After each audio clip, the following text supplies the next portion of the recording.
Bonjour à toutes et à tous. Je propose que l'on puisse démarrer très rapidement cette conférence sur le thème de la cybersécurité. Nous avons encore quelques personnes qui badgent à l'entrée et à qui on va laisser le temps d'arriver et de prendre des casques. Pour celles et ceux qui le souhaitent, n'hésitez pas, la conférence est traduite puisque nous avons la chance d'avoir des voisins allemands notamment qui prendront part à cette table ronde. Quelques mots rapides. Je suis Lila Merabé, je suis vice-présidente de la région Grand Est. J'ai en charge les questions de développement économique, d'innovation et de numérique. J'ai la grande chance d'avoir dans mon portefeuille tout ce qui relève de l'industrie du futur. C'est une chance tout à fait exceptionnelle. Je voulais remercier nos invités de cette table ronde d'avoir fait le déplacement, de prendre de leur temps pour engager aux côtés de notre partenaire de cette séquence qui va animer ça, M. Mongeon, pour les échos, très très belle signature, pour donner une dimension additionnelle à ce salon de l'industrie future deuxième édition, dont vous savez qu'il est consacré aux offres de solutions. Nous avons souhaité donner la dimension de la cybersécurité un peu plus que jusque présent, pour une raison assez simple, c'est que la digitalisation est un monde ouvert, que les données, plus elles seront ouvertes, plus elles nous seront utiles, mais peut-être pas toutes en même temps, et peut-être pas pour tout le monde. Donc, et surtout, il faut que ce soit choisi. Donc la question de la cybersécurité se pose à l'ensemble de nos organisations, au-delà des questions de hacking et de piratage, mais également de la stratégie même de ce que doit être la réflexion autour de la sécurité de ces données, de ces appareils et de sa numérisation. C'est l'objet donc de cette table ronde. Je pense que tout le monde est rentré, donc j'ai fini de faire la speakerine et je vais laisser aux professionnels la parole et je vais vous souhaiter une très bonne séquence. Merci beaucoup. Merci encore une fois Lila pour cette brillante introduction et mot de bienvenue. Alors vous savez sans doute que le mois de novembre c'était le mois sans tabac, mais ce que vous savez peut-être pas c'est que le mois d'octobre c'était le mois de la cybersécurité en Europe. Voilà, je suis sûr que la plupart d'entre vous l'ignoraient. Aujourd'hui évidemment tout est numérique et ce qui ne l'est pas le sera bientôt. Nous avons tous accès à un ordinateur, une tablette, Lila le disait, ou encore un téléphone pour notre usage personnel et professionnel. Ces moyens de communication sont de plus en plus connectés, ils sont devenus vraiment indispensables dans notre vie numérique et ils abritent aujourd'hui des données personnelles, des données critiques dont il appartient à chacun d'assurer la sécurité. Vol de données, piratage, usurpation d'identité, blocage de sites, la menace est désormais partout et la composante cybersécurité doit être au cœur de tous les projets de transformation numérique des entreprises qui conçoivent les produits de demain. Les États-Unis, comme souvent, semblent avoir pris un peu d'avance en la matière. Alors, est-ce que l'Europe, en particulier l'Allemagne et la France, ont bien conscience de ces enjeux? Est-ce qu'ils consacrent suffisamment de moyens à la sécurité et à la cybersécurité? Est-ce qu'ils ciblent les bonnes menaces? Voilà toutes les questions que nous allons essayer de traiter et d'évoquer dans cette table ronde. Et pour cela, je vous présente nos intervenants que j'invite à rejoindre la scène. Niels Ole Tippenauer, qui est universitaire, membre du CISPA. You can go on stage, je suppose. Le CISPA, qui est un centre de recherche dédié à la sécurité, on va en parler avec lui. Didier Cohen, qui est directeur de la stratégie de Walix, qui est membre de l'association Exatrust aussi, dont vous allez nous parler. Bienvenue. Et Michel Rochelet, voilà, que j'ai aperçu, qui est délégué à la sécurité numérique pour l'ANSSI, l'Agence nationale de la sécurité des systèmes d'information. Mr. Tippenauer, we are starting with you. Could you please, in a few words, introduce CISPA? Est-ce que vous pouvez nous introduire CISPA? CISPA is based in Saarbrück, in a strategic position near to France and Luxembourg.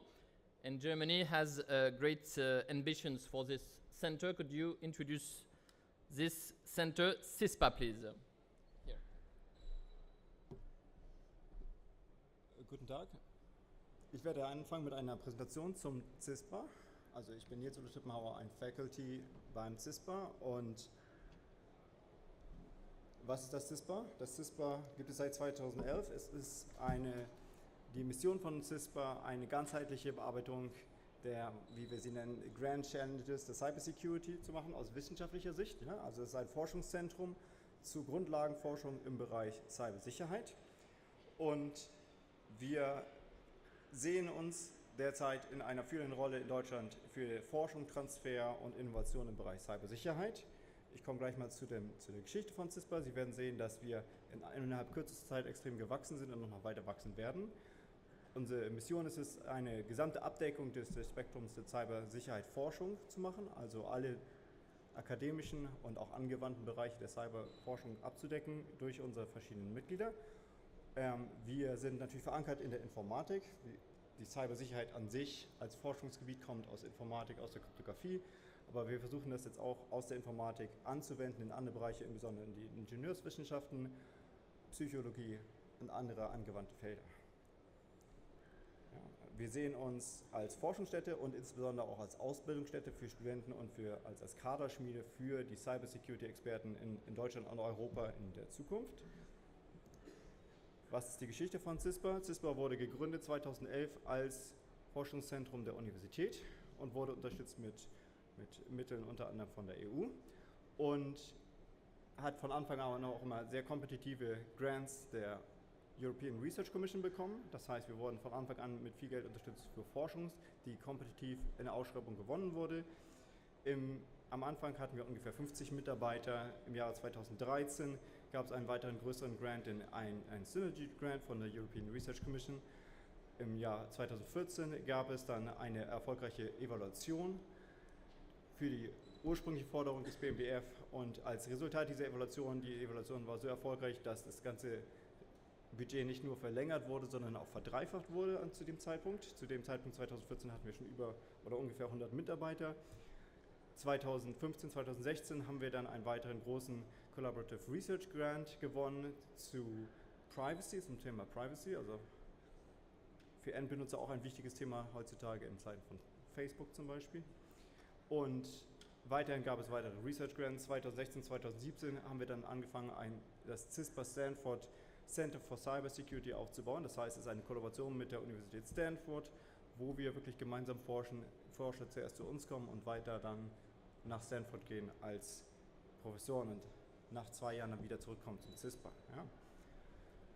Ganz kurz eine Zusammenfassung von Fast Facts hier, Zahlen zu uns. Also wir haben im CISPA veröffentlicht mehr als 1000 Veröffentlichungen in wissenschaftlichen Konferenzen und Journalen.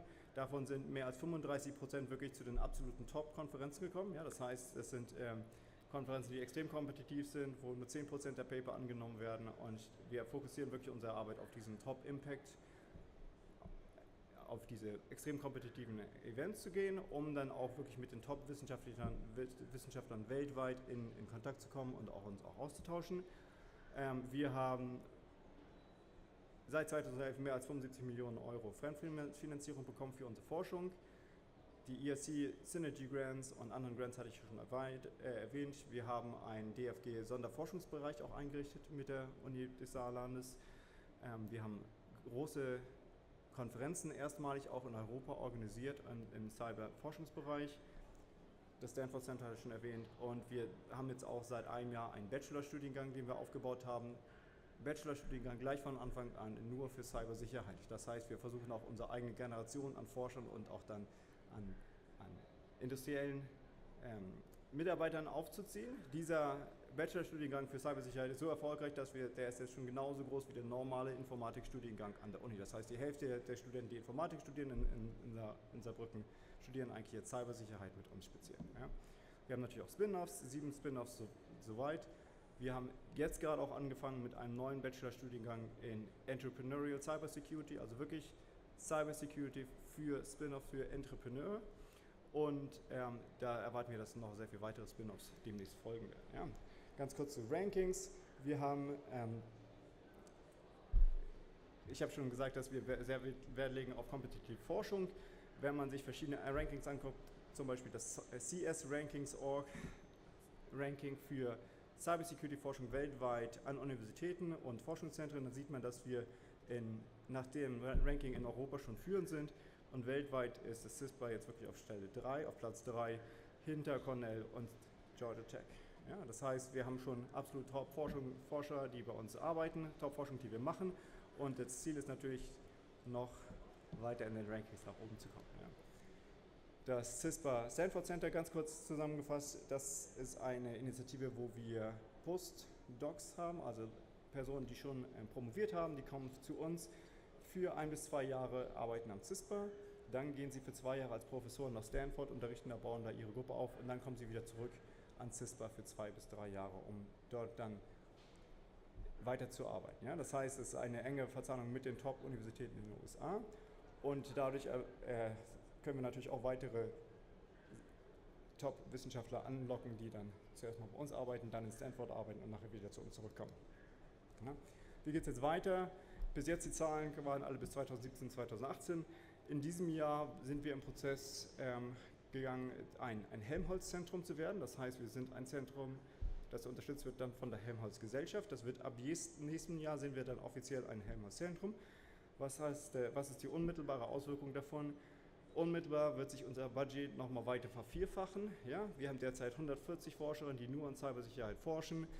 Der Plan ist langfristig 600 bis 800 Leute dann in Saarbrücken wirklich bei uns zu haben, die nur an Cybersicherheit forschen. Wir werden ein Budget von 50 Millionen Euro im Jahr haben und mehr. Das ist nur das Kernbudget dann ohne weitere Fremdfinanzierung. Ja.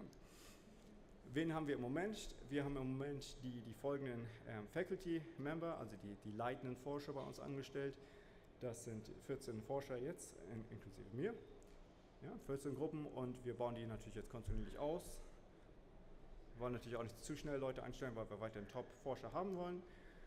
Wir decken alle Bereiche ab, das habe ich ja schon erwähnt. Hervorzuheben hier in Bereichen, in diesem Kontext hier zum Beispiel, wir haben natürlich auch Forscher im Bereich eingebettete Systeme, Embedded System Security, Erkennung und Verteidigungsmechanismen für allgemeine Bedrohungen und insbesondere dann auch Denial-of-Service-Angriffe zum Beispiel oder im Bereich industrielle Systeme. Wir haben Gruppen jetzt, die wir auch aufbauen zum Bereich benutzerfreundliche Sicherheit, was auch extrem wichtig ist, was meiner Meinung nach für die Industrie jetzt Lösungen zu schaffen, die die Benutzer auch darin unterstützen, wirklich die Systeme sicher zu machen. Lösungen, die benutzbar sind von den Benutzern, die verständlich sind für die Benutzer, sodass sie überhaupt verstehen können, was diese Sicherheitslösungen jetzt an Vorteil bringen. Mein Forschungsschwerpunkt insbesondere ist Sicherheit von drahtloser Kommunikation einerseits in eingebetteten Systemen und wirklich industriellen Anlagen. Das heißt, seit 4 bis 5 Jahren beschäftige ich mich hauptsächlich dann auch mit Sicherheit für industrielle Steuerungssysteme und schaue da, welche verschiedenen Arten gibt es zum Beispiel diese Systeme anzugreifen, um zu verstehen, gegen was für Sachen man sich überhaupt realistisch verteidigen muss. Und dann, nachdem wir herausgefunden haben, was für Angriffe es gibt, dann natürlich auch Verteidigungsmaßnahmen. Welche Verteidigungsmaßnahmen sind nun geeignet, diese Angriffe zu erschweren oder zu verunmöglichen? Ja. Als weiteren Teil arbeite ich an Formalisierung von solchen Systemen, um dann auch formell besser beschreiben zu können, was sind überhaupt die Systeme, was sind die Bedrohungen und was sind mögliche Verteidigungen, um das evaluieren zu können. Ich habe noch eine weitere Slide hier, kurze Themen, an denen ich konkret gearbeitet habe zum Beispiel, um das noch ein bisschen zu zeigen, dass wir das auch sehr angewandt machen.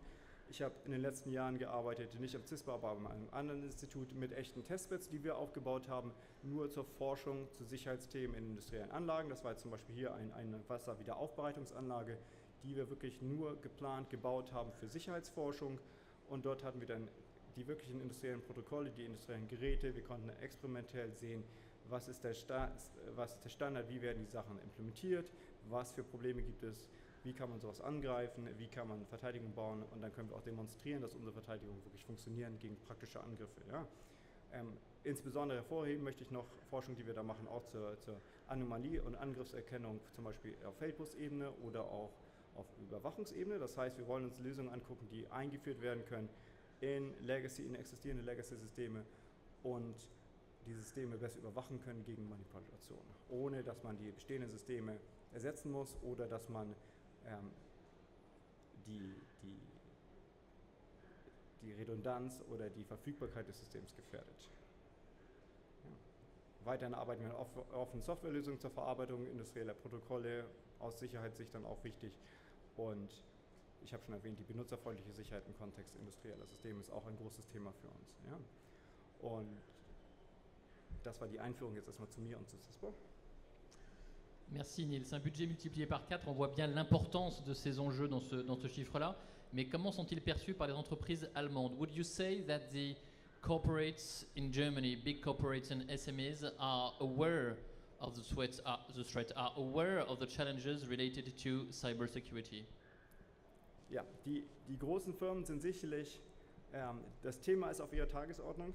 Wir haben gestern auch wieder uns getroffen mit den Sicherheitsexperten von einer großen deutschen Firma, die auch sehr viel in diesem Bereich machen und auch forschen und noch weiter noch mehr investieren wollen in diesem Bereich. Das Thema ist seit 6, 7 Jahren schon interessant bei der Großindustrie, bei den KMUs ist es noch nicht ganz so weit, würde ich sagen, von dem, was ich beobachtet habe bei den KMUs. Das ist allein schon ein Problem. IT-Sicherheit an sich ist auch immer noch ein Problem und dann die Sicherheit für OT-Systeme, also für industrielle Systeme, ist noch ein weiteres zusätzliches Problem. Und was ich da betonen möchte, es ist schon ein relativ anderes Problem jetzt, um sich industrielle Anlagen anzuschauen. Das sind jetzt nicht Viren oder Würmer, die durch E-Mails verbreitet werden, die diese Systeme gefährden, sondern das ist teilweise so, dass diese Systeme unbeabsichtigt Angreifern übers Internet ausgesetzt werden, dass diese Systeme überhaupt nicht gepatcht, geupgradet werden, dass überhaupt kein Verständnis da ist, welche Systeme jetzt überhaupt verwundbar sein könnten, was für Gefahren drohen, was für Vorstellungen es gibt, wie die Angreifer diese Systeme überhaupt manipulieren könnten.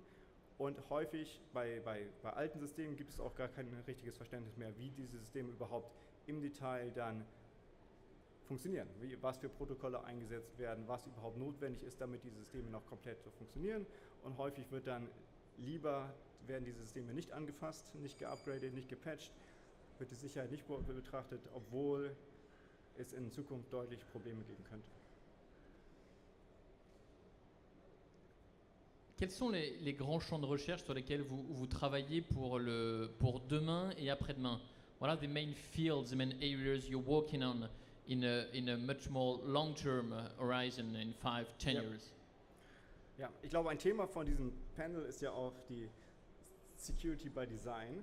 Ja? Also das Problem ist im Moment aus akademischer Sicht auch in Sicherheit für industrielle Anlagen, es fehlt noch ein wenig Verständnis, was für Angriffe möglich sind und wie diese Systeme überhaupt in der Praxis funktionieren, aus akademischer Sicht. Ja? Und langfristig ist es wichtig, wirklich bessere Modelle zu haben, zu verstehen, wie diese Systeme funktionieren, zu verstehen, dass man auch die Mittel hat, den Messergebnissen zum Beispiel zu vertrauen, dass man die Mittel hat, die Geräte an sich zu schützen, dass man die Protokolle hat, die Daten sicher authentifiziert übertragen können. Wenn man an der Stelle ist, wo man Systeme wirklich sicher designen, sicher bauen kann, dann auch sich darüber klar ist, welche Sachen lohnt es sich zu beschützen, was sind die eigentlichen Ziele für die Beschützung, dann kann man anfangen, wirklich Systeme zu designen nach bestimmten Richtlinien, die bestimmte Kriterien anhalten. Man könnte automatisiert das überprüfen, dass diese Kriterien eingehalten werden, dass das Design wirklich sicher ist. Und das ist sozusagen das langfristige Ziel, wirklich formalisiert diese Eigenschaften beschreiben zu können, die Mittel zu haben, diese Geräte und Protokolle sicher zu implementieren und dann nachher ein System zu haben, wo man von Anfang an sagen kann, das sind meine Sicherheitsziele und ich habe Beweise jetzt, dass diese Sicherheitsziele eingehalten werden und ich kann dann auch kontinuierlich überwachen, dass diese Sicherheitsziele eingehalten werden. Das wäre ein schönes Ziel. Merci beaucoup. Thank you very much, Niels. Vous pouvez me rejoindre sur la scène. On a vu la recherche fondamentale avec Niels Ole Typenhauer. Maintenant, on va s'intéresser à la mise en œuvre un peu plus pratique, concrète des entreprises. Avec vous, Didier Cohen. Vous êtes donc directeur de la stratégie de Walix. Je vous en prie, installez-vous au pupitre. Walix, peut-être vous pouvez nous le présenter en quelques mots d'ailleurs et nous dire aussi ce qu'est Exatrust, un pôle dont vous faites partie qui regroupe, je crois, une 50aine de TI, PME et startups qui sont positionnés dans le domaine de la sécurité. Alors Walix d'abord et puis après l'objectif de Exatrust. Avec plaisir, merci Guillaume. Vous pouvez enlever vos casques, hein, moi je parle français pour ceux qui regardent. Je suis ravi vraiment d'intervenir après quelqu'un qui fait de la recherche. Parce que nous, on s'alimente de ces sujets. J'entends la cybersécurité by design et c'est quelque chose que nous, chez Walix, on porte beaucoup. Alors Walix, qu'est-ce que c'est? C'est un éditeur de logiciels basé en France, ciblé sur la cybersécurité et qui est fait à peu près 100 personnes, 110 personnes, en très forte croissance parce que le domaine est porteur, parce que nous sommes même en plus forte croissance que notre secteur. Et ce que l'on fait, c'est qu'on protège ce que l'on appelle les infrastructures informatiques sur ce qu'elles ont de plus critique. C'est-à-dire que les menaces qui pèsent sur les infrastructures informatiques viennent soit de l'extérieur, c'est le cas des antivirus qui vous protègent contre ça, mais aussi des administrateurs systèmes qui ont accès, des gens qui travaillent eux-mêmes sur les infrastructures informatiques et qui ont accès à toutes les clés des systèmes d'information sur lesquels travaillent les gens. Et si ces administrateurs font des erreurs, s'ils se trompent, ou si par exemple ils font planter une database, par exemple, à ce moment-là, c'est toute l'infrastructure de l'entreprise qui tombe. Et ça, c'est embêtant.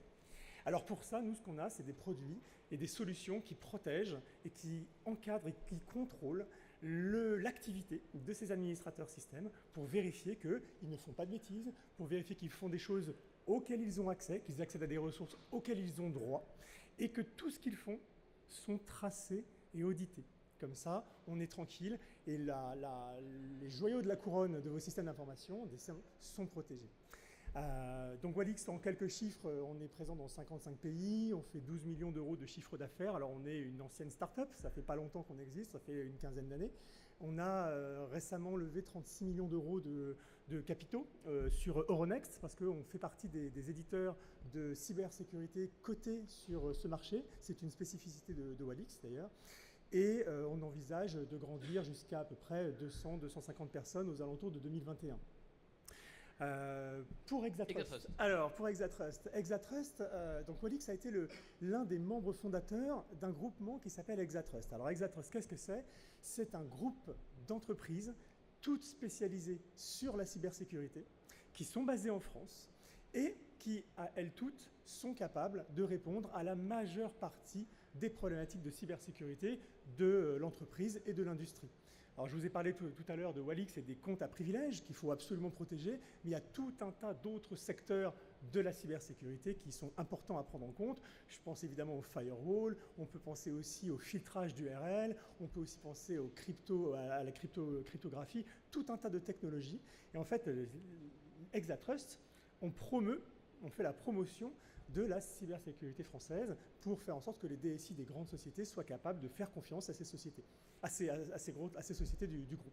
Voilà. Donc on a aussi un rôle d'évangélisation pour faire prendre conscience que la cybersécurité, c'est quand même l'affaire de tous. C'est aussi un message très important, ce que l'on observe nous, tant chez Walix que chez Exatrust, c'est que c'est plus une question de DSI, la cybersécurité. C'est plus seulement une question de DSI. C'est une question de tout le monde. Tous les dirigeants vous le diront, ils sont impactés par les problématiques de cybersécurité.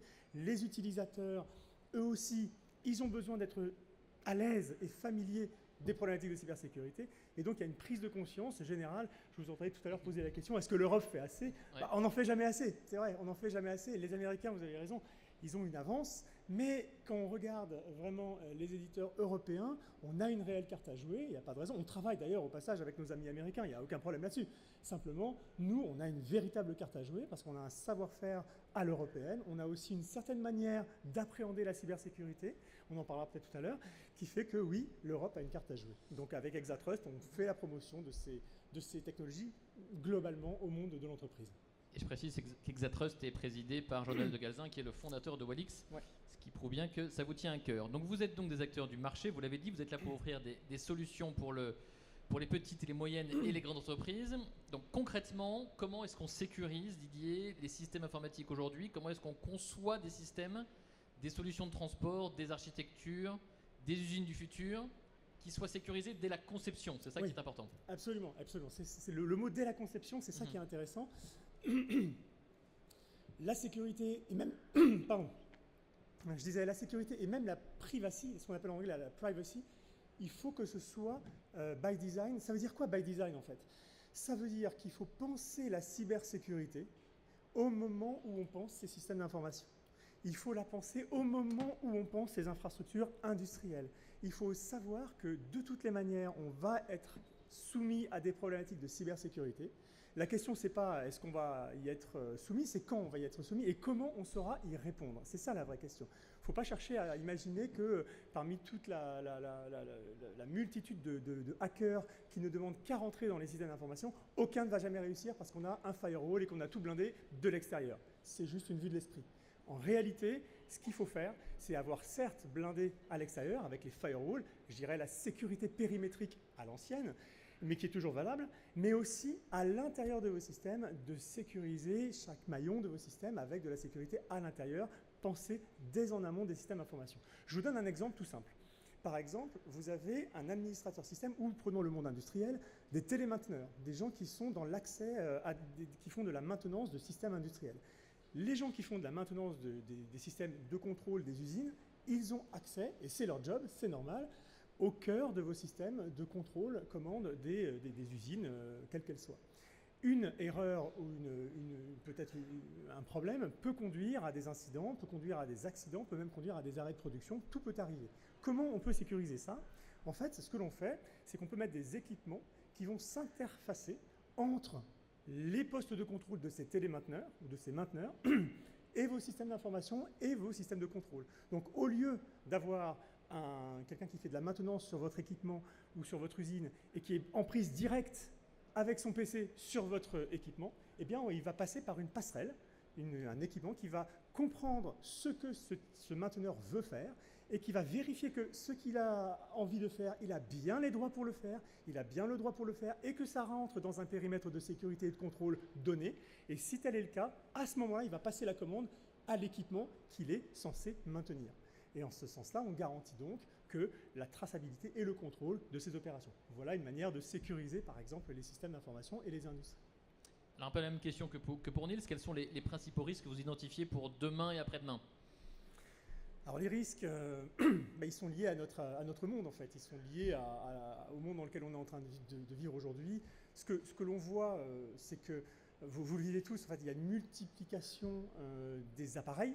Dans l'informatique classique, il y a une multiplication des devices, des tablettes, des téléphones, des PC. Les gens viennent dans l'entreprise avec leur propre PC, leur fameux « bring your own device ». Ça, c'est une chose. Dans l'industrie, on voit une convergence réelle entre l'informatique et les systèmes industriels. On voit une multiplicité des capteurs dont on a besoin pour travailler de manière productive et c'est bien normal. Et donc, cette première multiplication des appareils augmente naturellement la surface d'attaque parce qu'en vérité, il faut penser la sécurité sur chacun de ces appareils. Donc ça, c'est un premier risque. La multiplication des appareils augmente la surface d'attaque et ça ouvre plusieurs portes de vulnérabilité aux systèmes d'information et même aux industries. La deuxième chose, c'est qu'il y a de plus en plus d'utilisateurs qui sont connectés et qui sont parfois pas des experts de la cybersécurité. Donc, le risque d'erreur, il existe, il a toujours existé, et il devient de plus en plus important, en fait. Et là, on en parlait tout à l'heure, en fait, c'est aux industriels de la cybersécurité d'arriver à se mettre à niveau pour expliquer, pour évangéliser, pour faire preuve de pédagogie vis-à-vis des utilisateurs sur comment faire pour mitiger ce risque-là. Et puis, il y a ce que nous, on voit, la menace qu'on appelle la menace interne, tout simplement. C'est-à-dire que la sécurité périmétrique, comme je vous le disais, bon, les virus, les hackers, etc., elle existe. Et puis, il y a aussi la menace interne, se prémunir contre l'erreur de manipulation de quelqu'un qui est censé être professionnel du secteur et qui travaille sur ces systèmes, ou, ça arrive parfois, de la pure et simple malversation de quelqu'un. Je vous prends un exemple, un administrateur réseau qui a accès à tous vos systèmes et dont on veut se séparer, ça peut arriver. Voilà, on le licencie, il veut se venger. Bon, bah, cette personne-là, elle a accès à tout. Elle a accès à tout. Donc elle peut faire ce qu'elle veut. Elle peut faire tomber une database, il peut rerouter il peut annuler un firewall, il peut rerouter des communications, il peut tout faire. Donc il faut s'en prémunir aussi. Donc voilà un certain nombre de risques qu'il faut avoir à l'esprit. Alors dans la salle, on a des patrons de PME, des directeurs d'usines. Ce sont vos clients potentiels. Quand vous allez les voir, souvent c'est cybersécurité, ils se disent bah, ça va me coûter de l'argent. Comment est-ce que vous arrivez à les convaincre effectivement, à faire preuve de pédagogie pour les convaincre de la nécessité de se protéger et les convaincre que la cybersécurité, ça ne va pas nuire au business. Parce que ça ne va pas être des process qui vont se multiplier et qui vont bloquer le business. Alors absolument, ça c'est une question qu'effectivement on nous pose et à laquelle on doit répondre. Alors je dirais il y a deux axes pour répondre à cette question-là. La première chose, c'est que évidemment quand vous souhaitez sécuriser des systèmes d'information, la première contrainte que l'on vous demande, c'est que votre action soit transparente. Transparente, ça veut dire que l'utilisateur final, en fin de compte, il ne se rend même pas compte, ou plutôt il s'en rend compte parce qu'on le lui dit, mais dans son activité quotidienne, il n'y a aucun impact. Ça veut dire quoi? Pour reprendre l'exemple du mainteneur, en fait, de la personne qui maintient les systèmes, eh bien, s'il n'y avait pas un système Walix pour le protéger, il aurait une fenêtre et puis il ferait ses commandes sur ses équipements. Quand on met en place le système Walix, il a la même fenêtre, il a les mêmes commandes, il a exactement le même environnement de travail. On le prévient juste que ces opérations sont bien entendu tracées, contrôlées, auditées en raison de son fort niveau d'accréditation, ce qui est normal. Donc la première chose, c'est qu'il n'y a pas un surcoût opérationnel. Et ça, toutes les solutions de la cybersécurité et de Walix notamment sont pensées avec des manières de travailler, des architectures pensées dès en amont pour réussir à ne pas impacter le travail des opérationnels. Le deuxième point, c'est qu'il y a un coût quand même. La sécurité, elle a un coût. De toutes les manières, on rajoute des compétences. Les compétences cybersécurité, elles sont extrêmement chères. La connaissance cybersécurité est extrêmement chère. Le calcul, au fond, c'est un calcul de prise de risque. Est-ce que j'ai envie, moi, de prendre le risque d'avoir un incident majeur, comme on a pu l'entendre dans de grandes affaires retentissantes? Est-ce que j'ai envie, moi, dirigeant, de faire la une des journaux parce que je dois avouer que ma base de données a été piratée par des hackers? La réponse est évidemment non. Et donc, on est obligé de consentir un coût, un surcoût, mais qu'on maintient modeste quand même et raisonnable au regard des enjeux. Puis, il y a le troisième aspect, qui est qu'en fin de compte, la contrainte cybersécurité, elle est en train, et ça on est en train de le voir, de se transformer en véritable avantage compétitif. C'est-à-dire que si vous avez une entreprise qui peut se prévaloir de dire « nous avons pensé la cybersécurité en amont », je suis par exemple un tiers mainteneur, je viens vous voir, vous, client industriel, avec un système qui vous garantit que vous pourrez regarder ce que je fais sur vos systèmes, ça donne déjà un avantage concurrentiel et donc on passe d'une cybersécurité contrainte et forcée à une cybersécurité qui devient intégrée dans les entreprises et qui devient un véritable différenciateur marketing, commercial et opérationnel pour les entreprises. Merci beaucoup Didier, c'était très clair. Je vous invite à rejoindre la scène. On va passer à vous, Michel Rochelet. Vous êtes délégué à la sécurité numérique pour l'ANSSI, l'Agence nationale de la sécurité des systèmes d'information. Alors quelques mots d'abord sur l'ANSSI, son rôle, sa mission. Oui, très rapidement. Vous m'entendez parce que oui, très bien. Petit problème. J'ai attrapé un virus, mais c'est pas contagieux, rassurez-vous. L'Agence nationale de la sécurité des systèmes d'information a été créée en 2009. Donc, elle compte à peu près 600 agents. C'est un service du Premier ministre qui a deux missions principales. La première mission, c'est la fonction régalienne. L'agence, l'ANSSI, est autorité nationale de la sécurité des systèmes d'information. À ce titre, elle est source de droit, de réglementation, elle produit des documentations. Vous pouvez le voir sur le site de l'ANSSI, des guides. Elle distribue des conseils, notamment aux fabricants de produits de sécurité ou de services. Elle évalue la qualité de ces produits ou de ces services. Elle est aussi chargée du contrôle et de l'inspection de ce que l'on appelle les opérateurs d'importance vitale, les OIV. Il faut savoir que la survie de l'État et de la nation repose sur la pérennité, la sécurité de 12 secteurs d'activité d'importance vitale. Je ne vais pas les détailler, mais il y a entre autres notre santé, notre alimentation, le transport, les télécommunications, etc. Donc l'ANSSI va contrôler que ces organismes, ces opérateurs sont conformes à la réglementation et donc c'est le pouvoir régalien de l'ANSSI. La deuxième mission, nous sommes à la fois juge et partie, si je puis dire, c'est que nous sommes nous-mêmes opérateurs de sécurité.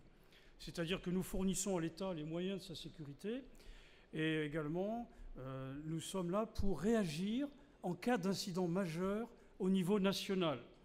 Nous disposons d'un centre opérationnel qui est très calqué sur des centres opérationnels militaires. On réagit comme si c'était une guerre, une vraie guerre numérique. Et il faut savoir qu'en une année, nous conduisons une vingtaine d'opérations de restauration, d'attaques, de sites suite à des attaques majeures sur nos systèmes vitaux. Donc vous voyez, on est très occupés. Également, nous travaillons, puisque nous parlons au nom de la France, auprès de nos correspondants étrangers, nos alliés européens, notamment l'Allemagne. Et donc, il y a une dimension internationale, ça c'est très important, parce que la France n'agit pas seule en matière de cybersécurité.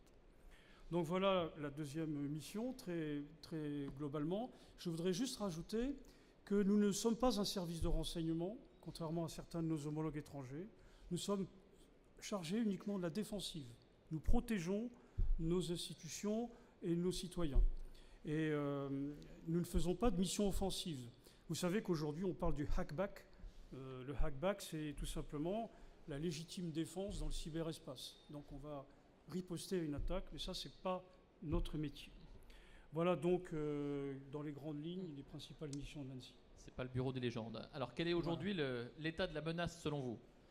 Alors, pour compléter ce que vous avez dit et auquel je souscris totalement, effectivement, il y a deux types de menaces. Il y a la menace grand public, c'est-à-dire le phénomène WannaCry, NotPetya, c'est-à-dire que vous avez un tsunami numérique qui vous tombe dessus, qui met à genoux des milliers d'entreprises, 300 000 ordinateurs piratés. C'est une catastrophe, ça fait mal, mais on sait riposter puisqu'on a les codes. On arrive maintenant à faire face à ce type de menace. La deuxième menace, celle que nous craignons le plus au niveau étatique, c'est le risque systémique, c'est-à-dire des attaques qui vont produire leurs effets dans les 3-4 années à venir. Donc ce sont des attaques persistantes avancées qui utilisent des mécanismes d'infiltration et de pénétration très sophistiqués et donc une grande préparation en amont qui n'est pas le fait d'amateurs. Mais ce que je peux observer, ce que nous pouvons observer dans la région, puisque ça peut nous intéresser, c'est qu'il n'y a pas de frontières. Les attaques que nous subissons dans la région sont à peu près les mêmes qu'au niveau national, mais curieusement, la majorité, allez, on va dire 40% des attaques, c'est du défaçage de sites. On va attaquer des municipalités, on va attaquer des petites collectivités territoriales, des entreprises, pour atteindre à l'image. Et donc, ça fait très mal. Mais 10% peut-être aujourd'hui, mais ce sont que des faits déclarés. Malheureusement, les entreprises n'osent pas rendre compte de ces attaques. Elles vont être obligées de le faire maintenant avec le RGPD. Mais il faut porter plainte, rendre compte quand on est victime d'une attaque. On a à peu près en ce moment 10-15% d'attaques par rançongiciel, alors qu'on a l'impression que c'est la majorité des cas. Pourquoi? Parce que les hackers sont malins et ils ont intérêt aujourd'hui à recentrer leurs efforts sur le minage des crypto-monnaies. Ça rapporte bien, mais quand on voit la chute des crypto-monnaies, ils vont peut-être revenir sur les rançongiciels. Donc il faut être très prudent en matière d'évolution de la menace et très vigilant. Et enfin, bien sûr, on en observe environ 20-30%. 20-30%, c'est des attaques en déni de service, notamment par des botnets. Je ne rentre pas trop dans le détail, mais il faut savoir que c'est un mode d'action très efficace puisqu'on va empêcher, voire détruire, et c'est là le fait nouveau. Maintenant, les attaques informatiques détruisent des systèmes physiquement, endommagent des serveurs, l'outil de production est condamné. Et donc ces attaques-là, par déni de service, sont très fréquentes, notamment en utilisant les objets connectés. Donc vous voyez que le cas le plus célèbre, c'est les botnets Mirai avec les caméras de télésurveillance qui ont rempli leur office, mais qui ont été détournés à des fins offensives pour neutraliser des serveurs de grandes institutions. Donc voilà, le reste, vous allez me dire, et l'autre pourcentage, ce sont des remontées de vulnérabilité bien connues, donc je ne rentre pas dans le détail. Alors en préventif, l'ANSSI a publié récemment un guide listant les 42 mesures d'hygiène informatique essentielles pour assurer la sécurité des systèmes d'information et les moyens de les mettre en œuvre. Outils pratiques à l'appui, est-ce que vous pouvez nous en faire un digest? Oui, c'est vrai qu'une entreprise qui est capable, si vous pouviez projeter voilà. le petit... On y est. Voilà. Une entreprise qui est capable de mettre en œuvre ces 42 mesures, chapeau. Alors là, je n'ai pas vu. C'est juste un panorama complet de ce qu'il faudrait faire. Et ça s'applique également au cas de la privacy by design. Donc, de la conception en amont de nos systèmes. Ces mesures sont pérennes. Elles ont une valeur générique. Donc la première d'entre elles, c'est un problème de gouvernance. On peut faire toutes les murailles, toutes les lignes Maginot numériques. Si on n'a pas désigné un responsable, pas un coupable, mais un responsable en cybersécurité, une personne qui va fédérer, qui va s'occuper des projets, qui va être non pas un lanceur d'alerte parce que ça sera trop tard, mais qui aura le réflexe de la cybersécurité, eh bien, ça, c'est déjà un grand pas. Dans les entreprises que je visite, malheureusement, il n'y a pas de RSSI, peu. Donc, c'est vraiment, il faut tendre vers cet effort. Ensuite, cartographier les informations sensibles. C'est le plus important. On ne protège bien que ce que l'on connaît bien. Et j'observe, quand je vais voir des entreprises, alors dans mes missions de délégué régional, je rends visite aux entreprises. Ma prestation est gratuite en tant que service de l'État et je ne fais pas concurrence aux prestataires qualifiés, j'apporte simplement un conseil et j'effectue un diagnostic in situ. Et donc, je dis aux chefs d'entreprise que je rencontre, quels sont vos biens essentiels à protéger, quels sont vos actifs informationnels à protéger. Et là, des fois, on tombe de haut parce que les fichiers, les données structurées et non structurées se promènent partout, on ne sait pas très bien, et on va dire au RSSI de le faire. Non, c'est une responsabilité managériale. C'est du management de l'information. Et avant toute chose, et ça s'applique à la conception amont dans les projets de la cybersécurité, il faut faire cette cartographie, sinon on ne fera pas de cybersécurité. Et ça peut concerner les données personnelles, évidemment. Ensuite, alors là, ça c'est... Je vais aller très vite, hein. Il y en a une dizaine, ce n'est pas les 10 commandements, mais ça va aller très vite. Parce que les 42 mesures, c'est pas possible. Et là, l'évaluation des risques, il y a un message que je vais vous faire passer. L'ANSSI vient de produire une méthodologie d'analyse des risques qui s'appelle EBIOS Risk Manager, in English, et cette méthode s'applique aux entreprises. Et donc cette méthode d'évaluation des risques a deux grandes caractéristiques extrêmement efficaces. La première, on va évaluer l'influence des écosystèmes, fournisseurs d'accès, etc., sous-traitants, etc., sur le système d'information que vous développez ou dont vous êtes propriétaire, première chose. Et deuxième chose, ça c'est révolutionnaire, si je puis dire, on va mettre le patron de l'entreprise dans la peau d'un attaquant, il va essayer d'évaluer le coût d'une attaque sur son système. En coût, rapport efficacité-coût. Parce que c'est vrai que dans les analyses de risque, là où on n'est pas bon, et là où on a du mal avec l'industrie du futur, c'est d'anticiper la menace, c'est d'anticiper, vous l'avez dit tout à l'heure, d'imaginer des scénarios non standards. En fait, ce qui nous intéresse, c'est les cas non conformes. Les attaques, ce sont des cas non conformes. Donc là, c'est une méthode qui est en place. Vous pouvez le voir sur le site de l'ANSSI. Un focus sur la séparation des usages. Vous l'avez dit tout à l'heure, le Bring Your Own Device, c'est bien, mais c'est une catastrophe. Il faut absolument, je parle avec un ton impératif, mais utiliser à des fins professionnelles que des équipements fournis par l'entreprise. Alors ça, les professions libérales, tout le monde me rit au nez quand je dis ça, parce que ce n'est pas la vraie vie. Dans la vraie vie, on utilise son téléphone personnel pour travailler. Mais sachez que c'est par là que viennent les attaques. Donc il faut faire un choix. Si ce choix n'est pas fait, on s'expose délibérément à courir un risque. Donc voilà, c'est le message que je veux vous porter aujourd'hui, de séparer les usages. Encore faut-il s'en donner les moyens. Et ça, c'est une volonté managériale.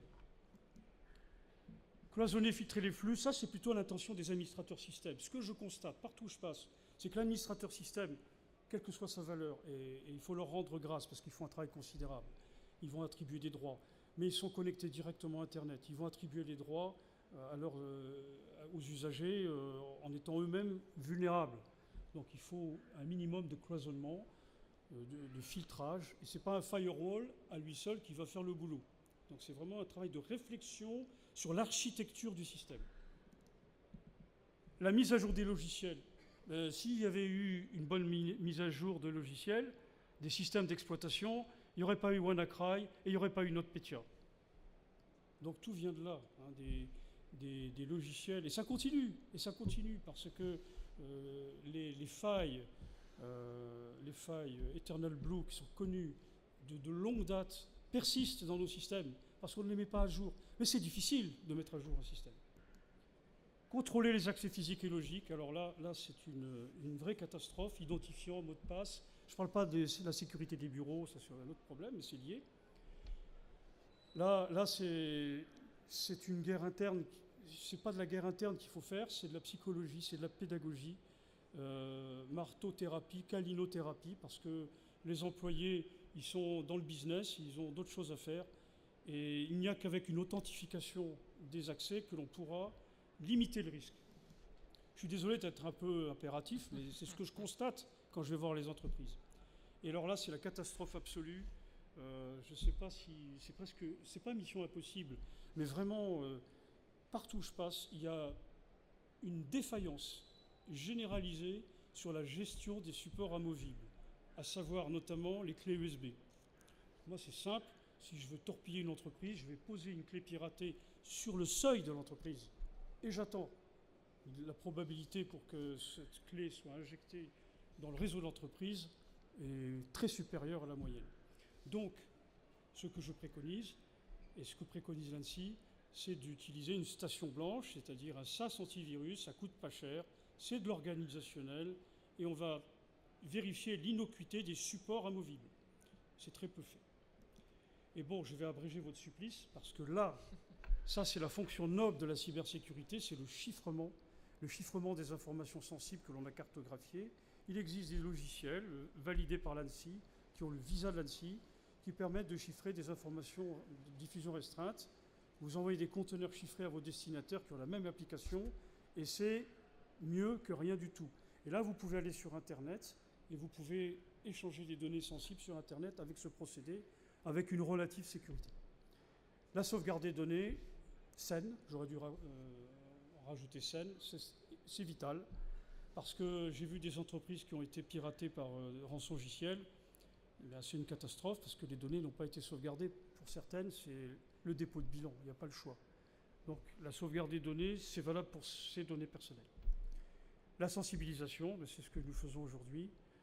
Alors, le clic qui tue, c'est en rentrant des vacances, 500 mails à dépiler, l'erreur humaine. Il faut absolument faire attention à cela. Et enfin, un mal bien français, on ne sait pas contrôler, il faut contrôler. Donner des règles simples, compréhensibles par tout le monde, acceptées par tout le monde, dès lors que ça contribue à la survie et à la prospérité de l'entreprise, et on vérifie que ces règles sont bien appliquées. Et c'est le poisson qui pourrit par la tête. C'est à savoir que l'administrateur système lui-même doit être contrôlé, il doit être exemplaire et ne pas donner des privilèges administrateurs à ceux qui n'ont pas besoin d'en connaître. Voilà, donc tout ça c'est dans le guide des bonnes pratiques. Celui-là est à l'usage des décideurs, 12 règles. C'est un peu ce que je viens de vous dire. Et puis les mesures, là c'est pour les RSSI, 42 mesures, c'est ce que vous disiez. Et voilà, pour moi c'est à peu près la conclusion. Je dirais que la seule chose qu'il faut retenir de mon intervention, c'est que la cybersécurité, c'est aussi et surtout une affaire de management. On va creuser ce sujet-là. Merci beaucoup Michel Rochelet. On voit bien avec vos différentes interventions et témoignages que la cybersécurité, c'est pas du tout du domaine de la science-fiction. C'est une question d'image pour les entreprises, de compétitivité parfois, de survie même dans certains cas, et qu'il faut donc évidemment s'y préparer. Mais s'y préparer, je voulais poser une question d'abord à vous, Niels Tippenauer. Comment être sûr qu'on ne prépare pas la guerre d'hier et qu'on ne prépare pas bien la guerre de demain? Parce que c'est une matière qui est toujours en mouvement.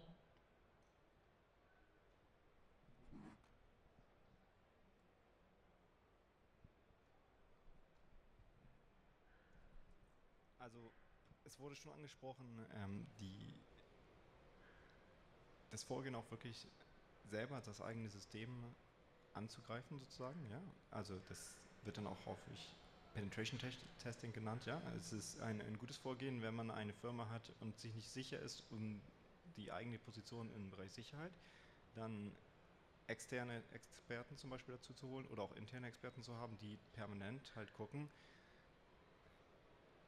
wie könnte man jetzt, durch welche Wege könnte man das System angreifen und wie könnte man jetzt auf verschiedensten Arten verschiedene Ziele erreichen im System. Ja? Und bei diesen Angriffen geht es natürlich nicht nur darum, die Sachen zu machen, die jetzt gerade heute gemacht werden oder gestern gemacht werden, auch in der Zukunft, wie Sie schon gesagt haben.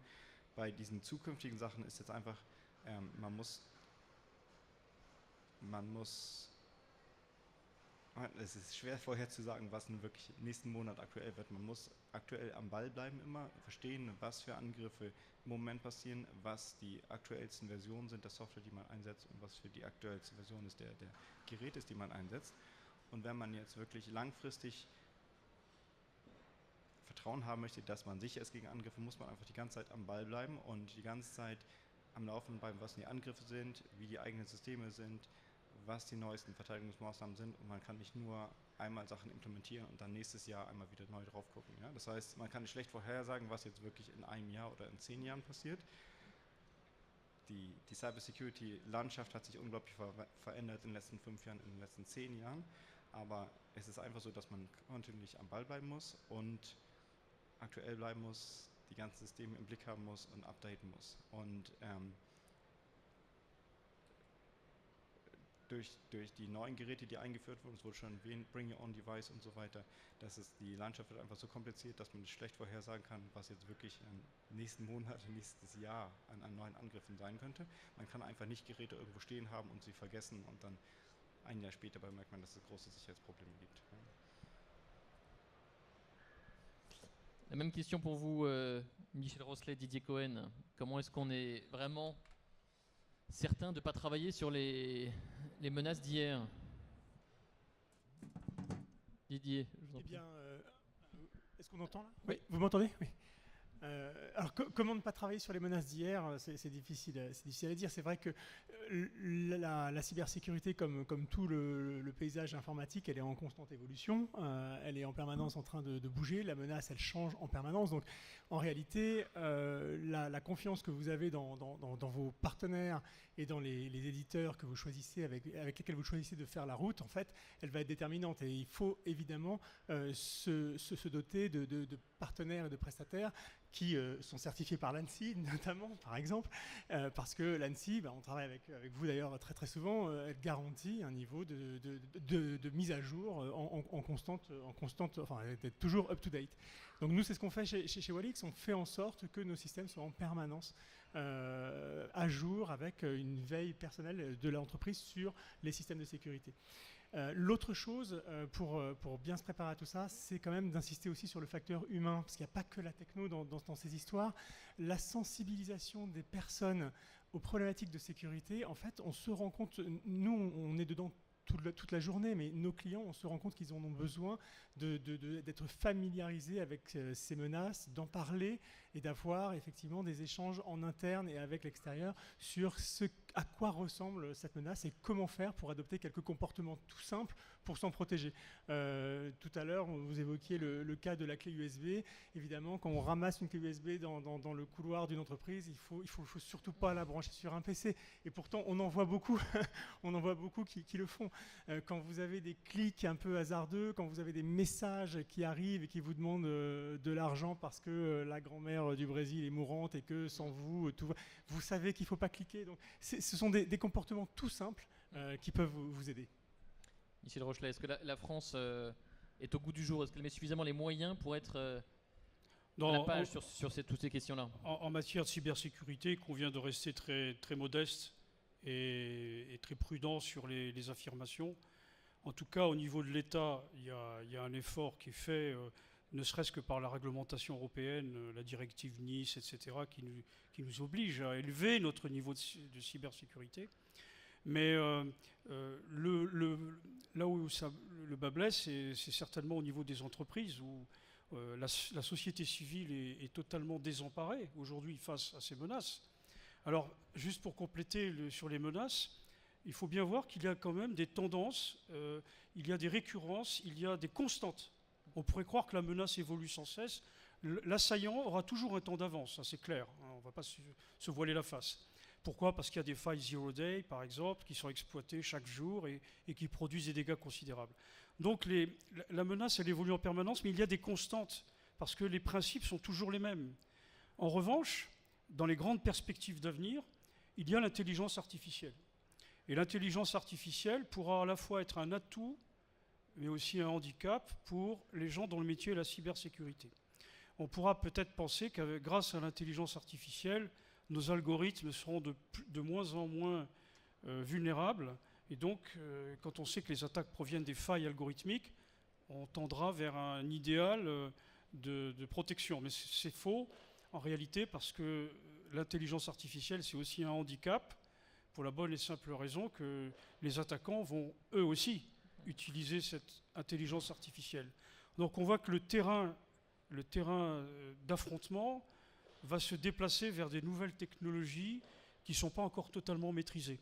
Mais il n'empêche qu'on n'est pas encore à ce stade, mais dans la période, dans l'intervalle, avant l'arrivée à maturité de ces technologies, eh bien, il faudra appliquer les bons vieux principes parce que les attaquants appliqueront les mêmes règles. Voilà. Alors on a insisté sur le côté humain, sur le fait qu'il faut que tout le monde au sein d'entreprises, y compris des PME, s'approprie cette problématique, sur les petites actions simples à faire passer. Il y a un point que vous avez évoqué aussi, Didier Cohen, que j'aimerais creuser, c'est comment est-ce qu'on transforme cette obligation de protection contre la cybersécurité en un avantage concurrentiel. Est-ce que vous avez quelques exemples d'entreprises qui l'ont vraiment transformé en avantage concurrentiel et qui sont effectivement, qui ne l'ont pas vu que comme une contrainte, mais aussi comme finalement une solution, un atout compétitif? Oui, alors c'est vrai que ça c'est quelque chose qu'on est en train de constater, c'est-à-dire qu'on passe d'une cybersécurité contrainte et forcée à une cybersécurité dont on veut montrer qu'elle apporte de la valeur à l'entreprise. Alors en fait, les entreprises qui s'occupent de ce sujet-là, elles vont mettre en avant tout simplement la prise en compte du risque cyber dans leur communication. Et donc elles vont expliquer que leurs services, donc on peut penser à des entreprises de télémaintenance qui vont prendre ce genre d'approche et qui vont dans leurs offres en fait montrer qu'elles protègent leurs prestations et elles donnent le contrôle en fin de compte à leurs clients pour voir ce qu'elles font sur leur système. Donc ça, ce sont des choses qu'on peut faire et on peut valoriser ça en expliquant que voilà, on a pris en compte ce risque et c'est extrêmement sécurisant pour les clients de savoir qu'on est face à un fournisseur de produits ou de services qui a en fait déjà intégré dans la conception de ses offres le risque cyber. Ça, c'est des choses qu'on voit. Alors évidemment, il ne faut pas se voiler la face, il y a quand même toujours une partie contrainte, il y a toujours une partie, on est obligé de se dire, voilà, on tient compte de cette menace parce que sinon on va se faire attaquer et on ne veut pas le faire, mais de plus en plus, on est en train de se dire, oui, la cybersécurité, au fond, c'est comme une compétence, enfin c'est une compétence comme une autre dont dépend la survie de l'entreprise. Il y a les ressources humaines, il y a le marketing, il y a l'informatique, et il y a la cybersécurité qui va de plus en plus sortir du domaine purement technique et informatique pour s'étendre à toute l'entreprise et devenir une composante finalement de l'entreprise de demain. Je pense que les messages sont passés. Peut-être qu'il y a des questions dans la salle. Est-ce que ces problématiques vous intéressent ou est-ce qu'on vous a complètement endormi à cette heure tardive? Dernière chance pour des questions. Bon, je crois qu'on a dû faire passer du coup tous les bons messages. Merci beaucoup Didier Cohen, Michel Rochelet et Niels Ole Tippenauer. Je vous rappelle, avant de conclure cette table ronde, qu'il y a toute une série d'ateliers spécifiques au sein du salon. J'ai fait le tour tout à l'heure. Il y a pas mal d'ateliers qui sont consacrés spécifiquement à la cybersécurité. Pardon ? 2 ateliers à suivre qui sont consacrés à cette problématique-là. Il y en a beaucoup d'autres, mais si vous voulez creuser ce sujet, n'hésitez pas à visiter le salon. Merci à tous les participants et merci à vous de nous avoir écoutés.